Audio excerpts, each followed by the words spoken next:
ನಮಸ್ಕಾರ ಕರ್ನಾಟಕ ಈ ದಿನಗೆ ಸ್ವಾಗತ. ನಾನು ಲತಾ ಧರ್ಮರಾಜ್. ಈಗ ಹೆಡ್ಲೈನ್ಸ್. ಗ್ಯಾರಂಟಿಗೆ ಎಸ್ಎಸ್ಪಿ ಟಿಎಸ್ಪಿ ಹಣ ಬಳಕೆ. ರಾಜ್ಯ ಕಾಂಗ್ರೆಸ್ ಸರ್ಕಾರದ ನಡೆಗೆ ಸಂಸದ ಯದುವೀರ್ ಒಡೆಯರ್ ಖಂಡನೆ. ಬಿಜೆಪಿಯಿಂದ ಸರ್ಕಾರದ ವಿರುದ್ಧ ಘೋಷಣೆ ಕೂಗಿ ಪ್ರತಿಭಟನೆ. ಸಿದ್ದರಾಮಯ್ಯ ಇರುವವರೆಗೂ ಅವರ ಸ್ಥಾನ ಕಿತ್ತುಕೊಳ್ಳುವುದು ಕಷ್ಟ. ಹಾಲುಮತ ಸಮಾಜದಿಂದ ಅಧಿಕಾರವನ್ನ ಸುಲಭವಾಗಿ ಕಿತ್ತುಕೊಳ್ಳಲು ಸಾಧ್ಯವಿಲ್ಲ. ಕೋಡಿಮಠದ ಶಿವಾನಂದ ಶಿವಯೋಗಿ ಸ್ವಾಮೀಜಿ ಭವಿಷ್ಯ. ಎಚ್ಡಿಕೆ ಕೇಂದ್ರ ಮಂತ್ರಿಯಾಗಿ ರಾಜ್ಯಕ್ಕೆ ಯಾವುದೇ ಅನುದಾನ ತಂದಿಲ್ಲ. ನಿಮ್ಮ ಮೇಲಿನ ನಿರೀಕ್ಷೆ ಹುಸಿಯಾಗಿದೆ. ಮಾಗಡಿ ಶಾಸಕ ಎಚ್.ಸಿ. ಬಾಲಕೃಷ್ಣ ತಿರುಗೇಟು.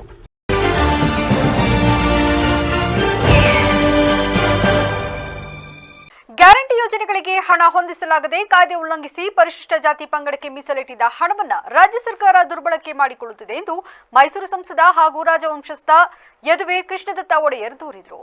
ನಗರದಲ್ಲಿಂದು ಸುದ್ದಿಗೋಷ್ಠಿಯಲ್ಲಿ ಮಾತನಾಡಿದ ಅವರು, ಪರಿಶಿಷ್ಟ ಸಮುದಾಯಗಳಿಗೆ ಮೀಸಲಿಟ್ಟ ಹಣವನ್ನ ಮೂಲ ಉದ್ದೇಶಕ್ಕೆ ಬಳಸಬೇಕೆಂದು ಇದೇ ಸರ್ಕಾರ ಕಾಯ್ದೆ ಮಾಡಿತ್ತು. 7D ರದ್ದು ಮಾಡಿದ್ರು. ಆದರೆ ಈಗ ಅವರೇ ಉಲ್ಲಂಘನೆ ಮಾಡಿದ್ದಾರೆ. ಇದರ ವಿರುದ್ಧ ನಮ್ಮ ಹೋರಾಟ ನಡೆಯುತ್ತಿದೆ. ಅಧಿಕಾರಕ್ಕೆ ಬಂದ ವರ್ಷವೇ ಎಸ್ಸಿ ಎಸ್ಟಿಗೆ ಮೀಸಲಿಟ್ಟ ಹಣದಲ್ಲಿ 11,144 ಕೋಟಿಯನ್ನ ಗ್ಯಾರಂಟಿಗೆ ಬಳಸಿಕೊಂಡಿದ್ದಾರೆ. 2024ರಲ್ಲಿ ಎಸ್ಸಿಪಿ ಟಿಸಿಪಿ ಸೇರಿ 14,282 ಕೋಟಿ ಉಪಯೋಗಿಸಿದ್ದಾರೆ ಎಂದು ಕಿಡಿಕಾರಿದ ಅವರು, ಎಸ್ಸಿ ಎಸ್ಟಿಗಳ ಸಬಲೀಕರಣಕ್ಕೆ ಈ ಅನುದಾನ ಬಳಸಬೇಕಿತ್ತು. ಆದರೆ ಈ ಸರ್ಕಾರ 2 ವರ್ಷಗಳಲ್ಲಿ ದುರ್ಬಳಕೆ ಮಾಡಿಕೊಂಡಿದೆ. ಕೂಡಲೇ ಈ ಬಗ್ಗೆ ಒಂದು ಶ್ವೇತಪತ್ರ ಹೊರಡಿಸಬೇಕು ಎಂದು ಆಗ್ರಹಿಸಿದ ಅವರು, ಮುಂದೆಯೂ 14,500 ರೂಪಾಯಿ ಹಣ ದುರ್ಬಳಕೆಗೆ ಸನ್ನದ್ಧವಾಗಿರುವ ಬಗ್ಗೆ ಮಾಹಿತಿ ಇದೆ. ಗ್ಯಾರಂಟಿಗೆ ಹಣ ಹೊಂದಿಸುವ ಯೋಗ್ಯತೆ ಇಲ್ಲದೆ ದಲಿತರ ಹಣ ದುರ್ಬಳಕೆ ಮಾಡುತ್ತಿರುವುದು ವಿಷಾದಕರ ಎಂದರು.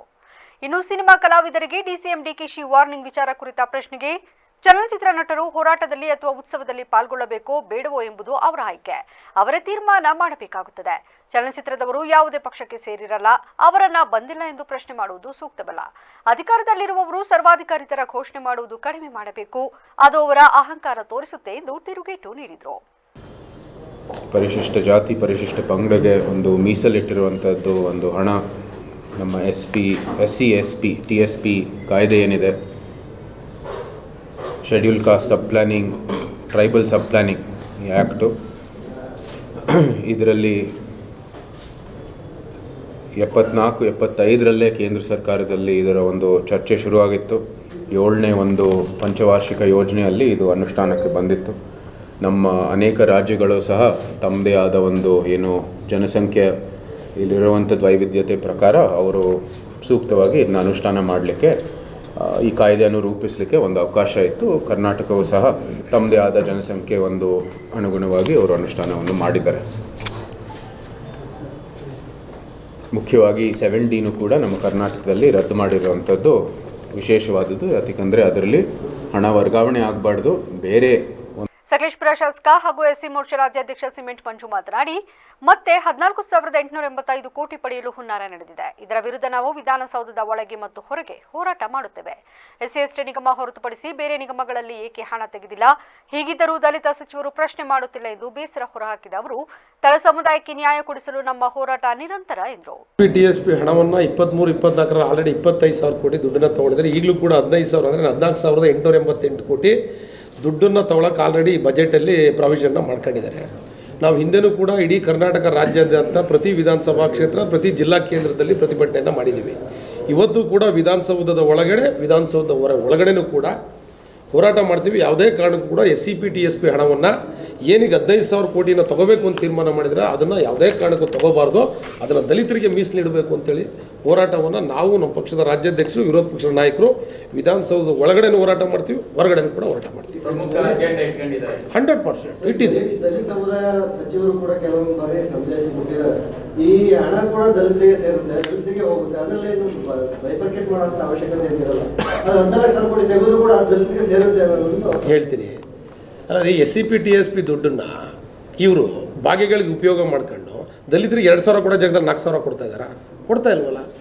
ಇವರಿಗೆ ಈ ಬೇರೆ ನಿಗಮದಲ್ಲಿ ತಗೋಬೋದಲ್ಲ, ಅಲ್ಪಸಂಖ್ಯಾತ ನಿಗಮದಲ್ಲಿ ತಗೋಬೋದಲ್ಲ, ತಗೊಂಡು ಈ ಸಂದರ್ಭದಲ್ಲಿ ಬಿಜೆಪಿ ಜಿಲ್ಲಾಧ್ಯಕ್ಷ ಸಿದ್ದೇಶ್ ನಾಗೇಂದ್ರ ಸೇರಿ ಹಲವರು ಹಾಜರಿದ್ದರು. ಎಸ್ಸಿ ಎಸ್ಟಿ ಟಿಎಸ್ಪಿ ಯೋಜನೆ ಬೇರೆ ಉದ್ದೇಶಕ್ಕೆ ಬಳಕೆ ಮಾಡುತ್ತಿರುವುದನ್ನು ಖಂಡಿಸಿ ಯದುವೀರ್ ನೇತೃತ್ವದಲ್ಲಿ ಪ್ರತಿಭಟನೆ ಸಹ ನಡೆಸಲಾಯಿತು. ಬಿಜೆಪಿ ಕಚೇರಿಯಿಂದ ಮೆರವಣಿಗೆ ಹೊರಟ ಮುಖಂಡರು ಹಾಗೂ ಕಾರ್ಯಕರ್ತರು ಡಿಸಿ ಕಚೇರಿ ಆವರಣ ತಲುಪಿ ಕೆಲ ಹೊತ್ತು ಪ್ರತಿಭಟನೆ ನಡೆಸಿ ರಾಜ್ಯ ಸರ್ಕಾರದ ವಿರುದ್ಧ ಘೋಷಣೆ ಕೂಗಿದ್ರು. ಯಾವುದೇ ಕಾರಣಕ್ಕೂ ಪರಿಶಿಷ್ಟರಿಗೆ ಮೀಸಲಿಟ್ಟಿರುವ ಹಣವನ್ನು ಗ್ಯಾರಂಟಿ ಯೋಜನೆಗಳಿಗೆ ಬಳಸಬಾರದು ಎಂದು ಆಗ್ರಹಿಸಿದ್ರು. ನಂತರ ಡಿಸಿ ಸಿ ಸತ್ಯಭಾಮ ಅವರಿಗೆ ಮನವಿ ಸಲ್ಲಿಸಿದ್ರು. ಗೊತ್ತಿದೆ, SC, ST, TSP, schedule caste sub allocation ಏನಿದೆ, ಟ್ರೈಬಲ್ ಸಬ್ ಅಲೋಕೇಶನ್ ಸ್ಪೆಷಲ್ ಪರ್ಪಸ್ಗೋಸ್ಕರ ಇರುವಂಥ ಹಣ ಏನಿದೆ ಅದನ್ನು ದುರ್ಬಳಕೆ ಮಾಡಿರುವಂಥದ್ದು ಈ ರಾಜ್ಯ ಸರ್ಕಾರ ಎಲ್ಲರಿಗೂ ಮಾಹಿತಿ ಇದೆ ಅಂತ ನಾನು ಭಾವಿಸ್ತೇನೆ. ಈಗಾಗಲೇ ಬಾಲರಾಜ್ ಅವರು ಬಹಳ ವಿಸ್ತಾರವಾಗಿ ಇದ್ರ ಬಗ್ಗೆ ಮಾತಾಡಿದ್ದಾರೆ. ಐತಿಹಾಸಿಕವಾಗಿ ಭಾರತದ ಆಧುನಿಕ ಇತಿಹಾಸದಲ್ಲಿ ಸ್ವಾತಂತ್ರ್ಯ ಆಗಿದ ನಂತರ ಯಾವ ರೀತಿ ದಲಿತರಿಗೆ, ಹಿಂದುಳಿದ ಒಂದು ವರ್ಗಗಳಿಗೆ ಯಾವ ರೀತಿ ಇವರು ಹಿನ್ನಡೆಯನ್ನು ಮಾಡ್ತಾ ಬಂದಿದ್ದಾರೆ. ಇವರು ಕಾಂಗ್ರೆಸ್ನವರು, ಬಾಬಾ ಸಾಹೇಬ್ ಅಂಬೇಡ್ಕರ್ ಅವರು ಮೊದಲನೇದಾಗಿ ಒಂದು ಅರ್ಥಶಾಸ್ತ್ರ ತಜ್ಞರು, ಅವರು ಹಣಕಾಸಿನ ಒಂದು ಸಚಿವರಾಗಬೇಕು ಅಂತ ಒಂದು ಆಕಾಂಕ್ಷೆಯನ್ನು ವ್ಯಕ್ತಪಡಿಸಿದ ಸಂದರ್ಭದಲ್ಲಿ ಆ ಒಂದು ಮಂತ್ರಾಲಯವನ್ನು ಕೊಡದೇನೆ ಅವ್ರಿಗೆ ನೇರ ಒಂದು ಲಾ ಮಿನಿಸ್ಟ್ರಿ ಕೊಟ್ಟರು. ದೇಶಪೂರ್ವಕವಾಗಿ ಅವರ ಆಸೆ ಆಕಾಂಕ್ಷೆಯನ್ನು ಕೊಡದೇನೆ ಒಂದು ಬೇರೆ ಮಿನಿಸ್ಟ್ರಿಯನ್ನು ಕೊಟ್ಟರು. ಅದೇ ರೀತಿ ಅವರು ಭಾರತ ರತ್ನವನ್ನು ಸಹ ಅವ್ರಿಗೆ ಕೊಡಲಿಲ್ಲ. ನಮ್ಮ ಸಂವಿಧಾನ ರೂಪಿಸಿರುವಂಥದ್ದು ಒಂದು ಮಹಾನ್ ಒಂದು ವ್ಯಕ್ತಿಗೇನೆ.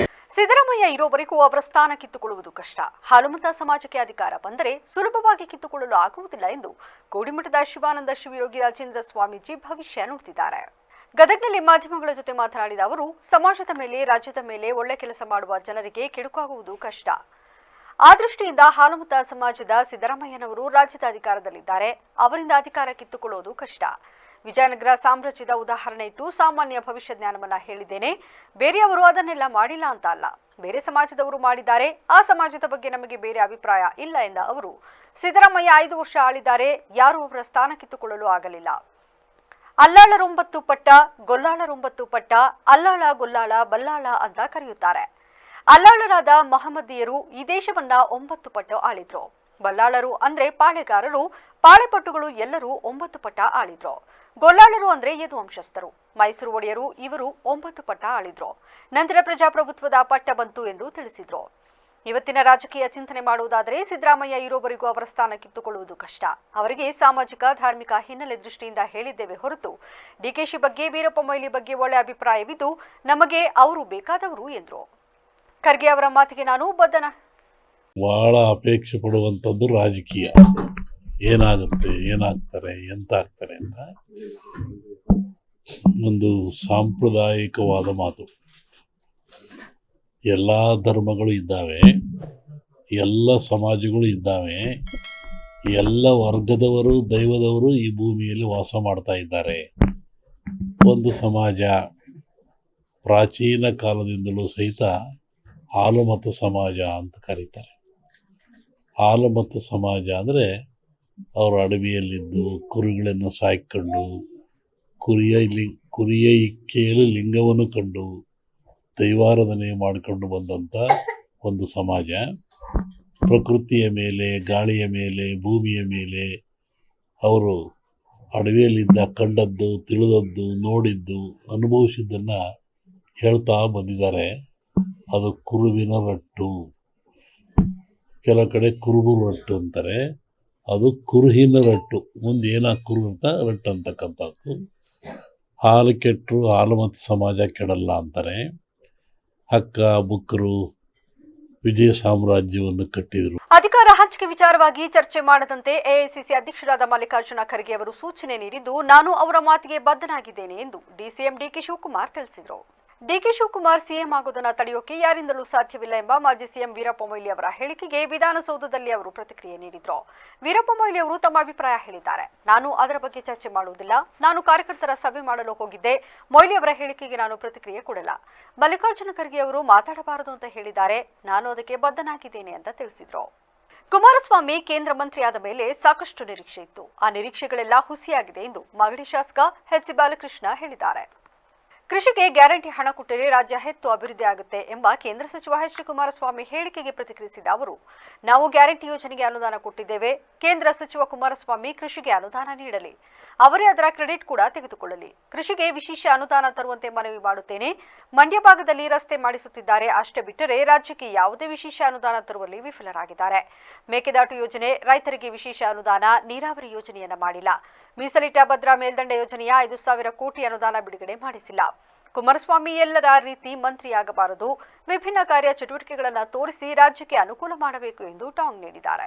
ಕುಮಾರಸ್ವಾಮಿ ಅವರಿಗೆ ಮನವಿ ಮಾಡ್ತೀನಿ, ಗ್ಯಾರಂಟಿ ಕೊಟ್ಬಿಟ್ಟಿದ್ದೀವಿ. ಅವರು ಕೇಂದ್ರ ಸರ್ಕಾರದಿಂದ ಕೃಷಿ ಕೊಟ್ಟರೆ ಬಹುಶಃ ಆ ಒಂದು ಕ್ರೆಡಿಟ್ ಅವ್ರಿಗೆ ಹೋಗ್ತದೆ. ಅದನ್ನು ದಯಮಾಡಿ ಅವ್ರ ಜವಾಬ್ದಾರಿ ತೊಗೊಂಡು ಕೃಷಿಕರಿಗೆ ಏನಾದ್ರು ಕೂಡ ಕೇಂದ್ರ ಸರ್ಕಾರದಿಂದ ವಿಶೇಷ ಅನುದಾನ ತರಬೇಕು ಅಂತ ಮನವಿ ಮಾಡ್ತೀನಿ. ಅವರು ಮಂತ್ರಿ ಆದಮೇಲೆ, ಕೇಂದ್ರ ಮಂತ್ರಿ ಆದಮೇಲೆ ನಾವು ಅವ್ರ ಮೇಲೆ ಭಾರಿ ನಿರೀಕ್ಷೆ ಇಟ್ಕೊಂಡಿದ್ದೋ. ಎಲ್ಲ ನಿರೀಕ್ಷೆಗಳು ಹುಸಿಯಾಗಿದೆ. ಅವರಿಂದ ಏನೂ ಕೂಡ ಈ ರಾಜ್ಯಕ್ಕೆ ಅನುಕೂಲ ಆಯ್ತಾ ಇಲ್ಲ. ರಾಜ್ಯಕ್ಕೆ ಏನೂ ಕೂಡ ಬಂದಿಲ್ಲ. ಕೆಲವು ರಸ್ತೆಗಳು ಮಾಡಿಸ್ತಾ ಇದ್ದಾರೆ ಅವ್ರ ಭಾಗದಲ್ಲಿ, ಮಂಡ್ಯ ಭಾಗದಲ್ಲಿ ಅಲ್ಲಿ ರಸ್ತೆಗಳಾಗ್ತಾ ಇದ್ದಾವೆ. ರಸ್ತೆಗಳನ್ನ ಯಾರಾದರೂ ಮಾಡ್ತಾರೆ.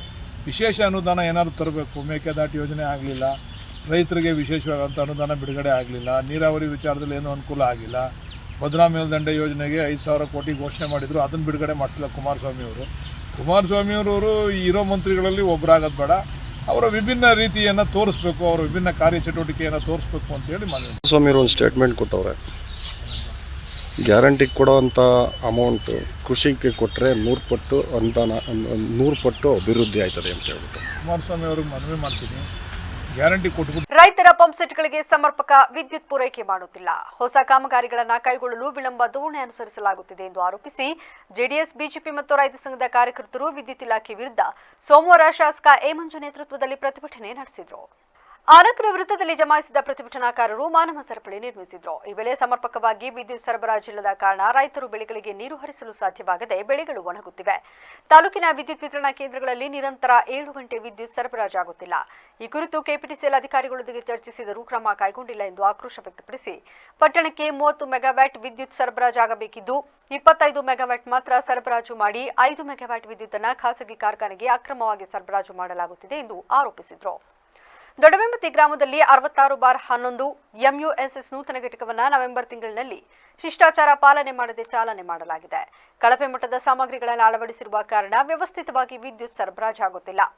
ಕಣಿಯಾರು ಗ್ರಾಮದಲ್ಲಿ 150 ಕೋಟಿ ರೂಪಾಯಿ ವೆಚ್ಚದಲ್ಲಿ ವಿದ್ಯುತ್ ಸ್ವೀಕರಣಾ ಕೇಂದ್ರ ಸ್ಥಾಪಿಸಲು 8 ವರ್ಷಗಳ ಹಿಂದೆ ಪ್ರಸ್ತಾವನೆ ಸಲ್ಲಿಸಲಾಗಿತ್ತು. ಜಾಗದ ಸಮಸ್ಯೆಯಿಂದ ಕಾಮಗಾರಿ ಪ್ರಾರಂಭಿಸಿರಲಿಲ್ಲ. ಅಲ್ಲಾಪಟ್ಟಣ ಗ್ರಾಮದಲ್ಲಿ ಜಾಗ ಗುರುತಿಸಿ ಜಿಲ್ಲಾಧಿಕಾರಿಗಳಿಂದ ಅನುಮೋದನೆ ನೀಡಿದರೂ ಯಾವುದೇ ಕ್ರಮ ಕೈಗೊಂಡಿಲ್ಲ. ಕೊಣನೂರು ಹೋಬಳಿ ಸಿದ್ದಾಪುರ ಗೇಟ್ ಬಳಿ ಹೊಸದಾಗಿ 66/11 ಕೆವಿ ವಿದ್ಯುತ್ ವಿತರಣಾ ಕೇಂದ್ರ ತೆರೆಯಲು ಅನುಮೋದನೆ ದೊರೆತಿದ್ದರೂ ಕ್ರಮ ಕೈಗೊಂಡಿಲ್ಲ. ವಿದ್ಯುತ್ ಇಲಾಖೆಯ ನಿರ್ಲಕ್ಷ್ಯದ ಪರಿಣಾಮ ರೈತರು, ಜನಸಾಮಾನ್ಯರು ತೀವ್ರ ಸಂಕಷ್ಟ ಅನುಭವಿಸುವಂತಾಗಿದೆ. ಈ ಕುರಿತು ಸದನದಲ್ಲಿ ಪ್ರಸ್ತಾಪಿಸುವುದಾಗಿ ತಿಳಿಸಿ 1 ವಾರದಲ್ಲಿ ಎಲ್ಲಾ ಸಮಸ್ಯೆಗಳ ಕುರಿತು ಕ್ರಮ ವಹಿಸದಿದ್ದರೆ ಬೃಹತ್ ಮಟ್ಟದಲ್ಲಿ ಹೋರಾಟಕ್ಕೆ ಮುಂದಾಗುವುದಾಗಿ ಎಚ್ಚರಿಸಿದರಲ್ಲದೆ ಸ್ಥಳದಲ್ಲಿ ಹಾಜರಿದ್ದ ವಿದ್ಯುತ್ ಇಲಾಖೆ ಅಧಿಕಾರಿಗಳನ್ನ ತರಾಟೆಗೆ ತೆಗೆದುಕೊಂಡರು. ಯಾಕಿಲ್ಲ, ಯಾಕೆ ಮಾಡಿಲ್ಲ ಅಂತೇಳಿ ಅವ್ನ ಏನಾದ್ರು ಕರ್ಸಿದ್ದೀರಾ, ಕಂಪ್ಲೇಂಟ್ ಮಾಡಿದ್ದೀರಾ? ಯಾಕೆ ಮಾಡಿಲ್ಲ?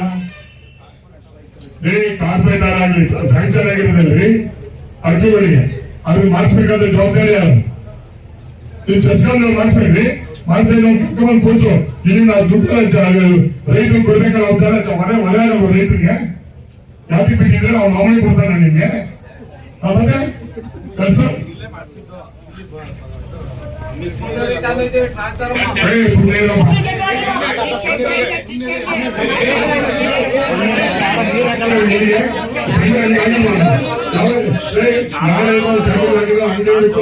ನಮಗ್ ಗೊತ್ತಿಲ್ಲ. ಅದೆಲ್ಲ ಹಾಕ್ಬಿಟ್ಟು ಇದೇ ರಿಪೇರಿ ಮಾಡಿಸ್ಬೇಕು. ಆ ಭಾಗ್ಯನಾದ್ರು ಕೊಟ್ಟು ಇನ್ನೊಂದಾದ್ರು ಕೊಟ್ಟು ಅವ್ರು ಬಿಟ್ಟಿರೋದು ನಾವೆಲ್ಲ ಬೇಜವಾಬ್ದಾರಿ ಮಾಡ್ತಾ ಇರುತ್ತೆ. ನಿಮ್ ಬೇಜವಾಬ್ದಾರಿ ಸರ್ಕಾರ ಚಂದ್ರಮನೆ ಕರ್ಸ್ಕೊಳ್ಳೋದೇನು ನನಗೆ ಅವೆಲ್ಲ ಗೊತ್ತಿಲ್ಲ. ನನಗೆ ಅಸೆಂಬ್ಲಿ ಇಲ್ಲಂದ್ರೆ ಅಧಿಕಾರಿಗಳು ಸಸ್ಪೆಂಡ್ ಆಗೋದು ನೀವು ಅವನಲ್ಲ, ಅವನ ಜೊತೆ ಶಾಮೀಲಾಗಿದ್ದೀರಿ ಅಂತೇಳಿ ಕ್ವಶನ್ ಆಗ್ತೀನಿ. ಇವು ಅಧಿಕಾರಿಗಳು ಆಗ್ತದೆ. ಕೂಡಲೇ ಅವನ್ನ ಕರ್ಕೊಂಡ್ಬಂದು ಇಲ್ಲಿ ಎಲ್ಲ ಟ್ರಾನ್ಸ್ಫಾರ್ಮರ್ ರಿಪೇರಿ ಮಾಡಿದ್ರೆ ನಮ್ಗೆ ಅನಾಹುತ ತಪ್ಪದೆ. ಈ ಶನಿವಾರದ ಒಳಗಡೆ ಅವ್ನು ಬಂದು ಇಲ್ಲೆಲ್ಲ ಹಂಗೆ ಉಳ್ಕೊಂಡು ಸ್ಥಾಪನೆ ಮಾಡಿ ಪ್ರಾರಂಭ ಮಾಡಬೇಕು. ಶನಿವಾರದವರಿಗೆ ಮಾತ್ರ ನಿಮ್ಗೆ ಆಯಸ್ಸು, ಶನಿವಾರದಲ್ಲಿ ನಿಮ್ಗೆ ಆಯಸ್ಸು. ಓಕೆ, ಆಯ್ತು. ಮನವಿಯನ್ನು ಕೊಡು ಅಂತ ಹೇಳಿ ನಾವು ಸಾಂಕೇತಿಕವಾಗಿ ಇವತ್ತು ರೈತ ಮುಖಂಡರುಗಳು ಇವತ್ತು ಬಂದು ನಾವು ಚಳವಳಿ ಮುಖಾಂತರ ಬಂದಿದ್ದೀವಿ. ಬಹುಶಃ ಇದು ಸರ್ಕಾರ ಹೇಳ್ತಕ್ಕಂಥದ್ದು 7 ಗಂಟೆ ಕರೆಂಟ್ ಕೊಡ್ತೀನಿ ಅಂತ ಹೇಳಿ ಸುಳ್ಳು ಹೇಳಿ ಕರೆಂಟ್ ಕೊಡ್ತಾ ಇಲ್ಲ ಅಂತಕ್ಕಂಥದ್ದು ಪ್ರತಿಯೊಬ್ಬ ರೈತರಿಗೂ ಗೊತ್ತಿರ್ತಕ್ಕಂಥದ್ದು ಅಂತ ಭಾವನೆ ನನ್ನದು. ಜೊತೆಗೇನಾಗಿದೆ, ನಮ್ಮಲ್ಲಿ ಹಾಸನದಿಂದ ಇಲ್ಲಿಗೆ ಬರ್ತಕ್ಕಂಥದ್ದು 220 ಕೆವಿಂದ ಒಟ್ಟು 72 ಮೆಗಾವ್ಯಾಟ್ ಹಾಸನದಿಂದ ಗೊರೂರು ಮತ್ತು ಹತ್ತೂರು ಈ ಭಾಗಕ್ಕೆ ಬರಬೇಕು ಅಂತಿದೆ.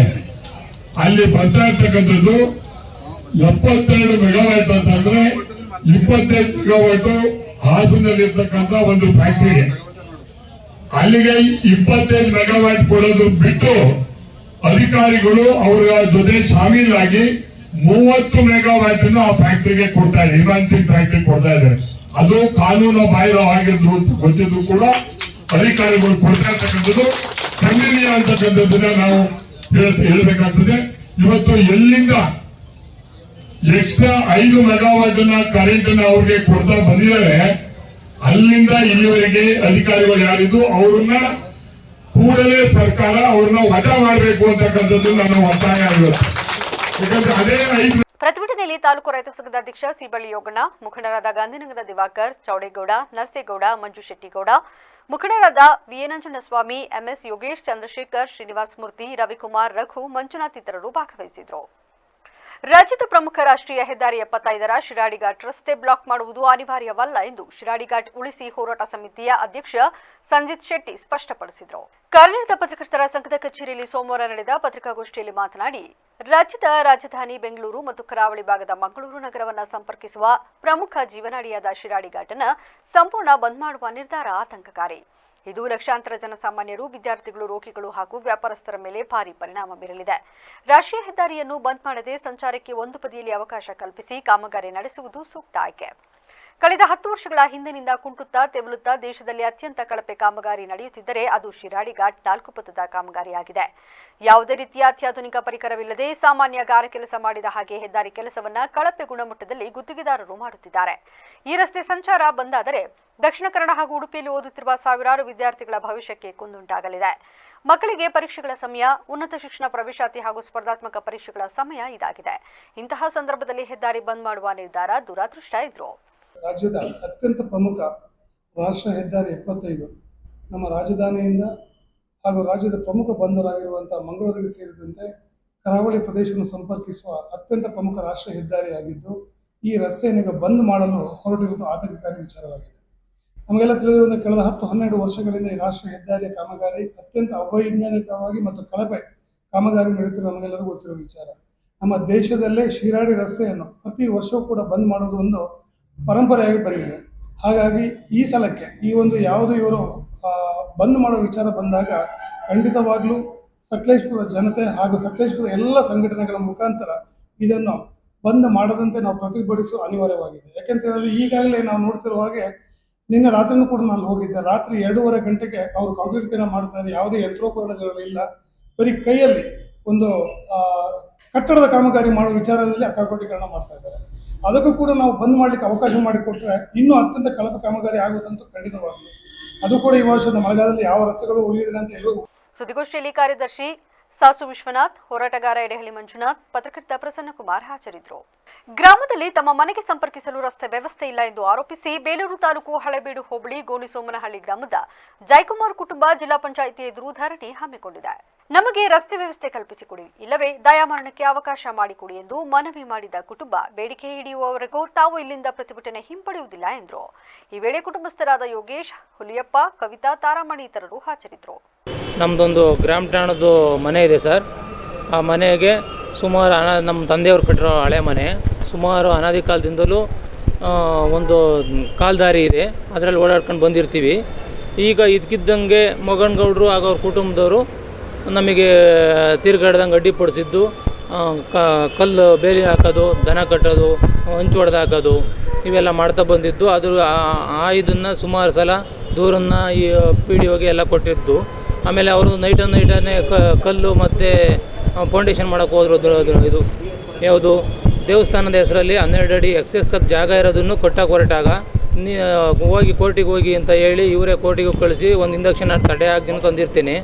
ತಂದಿದ್ರೂ ಕೂಡ ಇವ್ರದ್ದು ಯಥಾಸ್ಥಿತಿ ನಡೀತಾನೆ ಇದೆ. ಯಥಾಸ್ಥಿತಿ ಅಂತ ಇದ್ರೂ ಇವ್ರು ನಮಗೆ ತಿರುಗಾಡೋಕ್ಕೆ ಅನುಕೂಲ ಮಾಡಿಕೊಡ್ತಾ ಇಲ್ಲ. ಅಲ್ಲಿ ಒಂದು ಹೆಣ್ಮಗುಗೆ ಸತ್ತ ಒಂದು ನೀರಿನ ಕ್ಯಾನ್ ತಗೊಂಡೋಗಕ್ಕಾಗಲಿ. ಮಾರುಕಟ್ಟೆ ಮಧ್ಯಪ್ರವೇಶ ಯೋಜನೆಯಡಿ ಧಾರಣೆ ಕುಸಿದಿರುವ ಶುಂಠಿ ಖರೀದಿಸಲು ರಾಜ್ಯ ಸರ್ಕಾರದ ಪ್ರಸ್ತಾವನೆಗೆ ಕೇಂದ್ರ ಸರ್ಕಾರ ಸಮ್ಮತಿ ಸೂಚಿಸಿದ್ದು, ಆ ಪ್ರಕ್ರಿಯೆ ಆರಂಭವಾಗುವವರೆಗೂ ಬೆಳೆಗಾರರು ಕಡಿಮೆ ಬೆಲೆಗೆ ಶುಂಠಿ ಮಾರಾಟ ಮಾಡಬಾರದು ಎಂದು ಸಂಘದ ಪದಾಧಿಕಾರಿಗಳು ಮನವಿ ಮಾಡಿದರು. ಇಂದು ಸುದ್ದಿಗೋಷ್ಠಿಯಲ್ಲಿ ಶ್ರೀನಿವಾಸ್ ಜಾವಗಲ್, ಜಿಲ್ಲೆ ಸೇರಿದಂತೆ ಎಲ್ಲಾ ಕಡೆಗಳಲ್ಲಿ ಶುಂಠಿ ಧಾರಣೆ ಕೆಜಿಗೆ 10 ರೂಪಾಯಿಗೆ ಇಳಿಯಲಿದೆ. ಕಳೆದ ವರ್ಷಕ್ಕೆ ಹೋಲಿಸಿದರೆ ಶೇಕಡ 70ರಷ್ಟು ನಷ್ಟವಾಗಿದೆ. ಹಿಂದಿನ ವರ್ಷದ ಉತ್ಪಾದನೆಗಿಂತ ಪ್ರಸಕ್ತ ಸಾಲಿನಲ್ಲಿ 10% ಅಧಿಕ ಉತ್ಪಾದನೆ ಅಥವಾ 10% ಕುಸಿತ ಕಂಡರೆ ಸದರಿ ಬೆಳೆಯನ್ನ ಎಂಐಎಸ್ ಯೋಜನೆಯಡಿ ಬೆಂಬಲ ಬೆಲೆ ನಿಗದಿಪಡಿಸಲು ಅವಕಾಶ ಇದೆ. ನಾವು ಕಳೆದ ಜನವರಿ 28ರಂದು ಡಿಸಿ ಹಾಗೂ ತೋಟಗಾರಿಕೆ ಇಲಾಖೆ ಉಪನಿರ್ದೇಶಕರಿಗೆ ಮನವಿ ಸಲ್ಲಿಸಿದ್ದೆವು. ಇದೇ ರೀತಿ ರಾಜ್ಯದ 20 ಜಿಲ್ಲೆಗಳಲ್ಲೂ ಮನವಿ ಸಲ್ಲಿಸಲಾಗಿತ್ತು. ಅವರು ಸರ್ಕಾರಕ್ಕೆ ಪ್ರಸ್ತಾವನೆ ಕಳಿಸಿದ್ರು. ಅದರಂತೆ ನಾವು ಹಾಗೂ ರಾಜ್ಯದ ವಿವಿಧೆಡೆ ಬೆಳೆದಿರುವ ಹಸಿ ಶುಂಠಿಗೆ ಕೆಜಿಗೆ 42 ರೂಪಾಯಿ 90 ಪೈಸೆ ನೀಡಲು ಕರ್ನಾಟಕ ಕೃಷಿ ಬೆಲೆ ಆಯೋಗದ ನಿರ್ದೇಶನದಂತೆ ಶಿಫಾರಸು ಮಾಡಿದೆ. ಕೇಂದ್ರ ಸಹ ರಾಜ್ಯ ಸಲಹೆಗೆ ಸೂಚನೆ ನೀಡಿದೆ ಎಂದರು. ಆದ್ದರಿಂದ ಕೆಲವೇ ದಿನಗಳಲ್ಲಿ ಖರೀದಿ ಕೇಂದ್ರ ತೆರೆದು ಶುಂಠಿ ಕೊಂಡುಕೊಳ್ಳಲಾಗುತ್ತದೆ. ಹಾಗಾಗಿ ಎಲ್ಲರೂ ಕೂಡ ಹಾಲಿ ತಮ್ಮ ಬಳಿ ಇರುವ ಶುಂಠಿಯನ್ನು ಮಾರಾಟ ಮಾಡಬಾರದು ಎಂದು ಮನವಿ ಮಾಡಿದರು. ಇದರಿಂದ ಸಣ್ಣ ಬೆಳೆಗಾರರಿಗೆ ಸಾಕಷ್ಟು ಅನುಕೂಲವಾಗಲಿದೆ ಎಂದು ಹೇಳಿದರು. ಸ್ಥಳೀಯ ಶಾಸಕರು ಸಂಸದರು ಸಹಕಾರ ನೀಡಬೇಕು ಎಂದರು. ಸುದ್ದಿಗೋಷ್ಠಿಯಲ್ಲಿ ರುಕ್ಮಂಗದ ಭೂಮೇಶ್, ದರ್ಶನ್, ಪುನೀತ್, ರಾಕೇಶ್ ಮೊದಲಾದವರು ಹಾಜರಿದ್ದರು. ಶುಂಠಿನ ಖರೀದಿ ಮಾಡಲಿಕ್ಕೆ ಸ್ಟೇಟ್ ಗೌರ್ಮೆಂಟು ಅಂಗೀಕಾರ ಮಾಡಿದೆ. ಶುಂಠಿ ದಿನೇ ದಿನೇ ಅಂದರೆ ಫಸ್ಟು ಸ್ಟಾರ್ಟಿಂಗ್ 2000 ಇತ್ತು, 20 ರೂಪಾಯಿ ಇತ್ತು ಕೆ ಜಿ, ಆಮೇಲೆ 15 ರೂಪಾಯಿ ಬಂತು, ಆಮೇಲೆ 10 ರೂಪಾಯಿಗೆ ಬಂತು ಕೆ ಜಿ.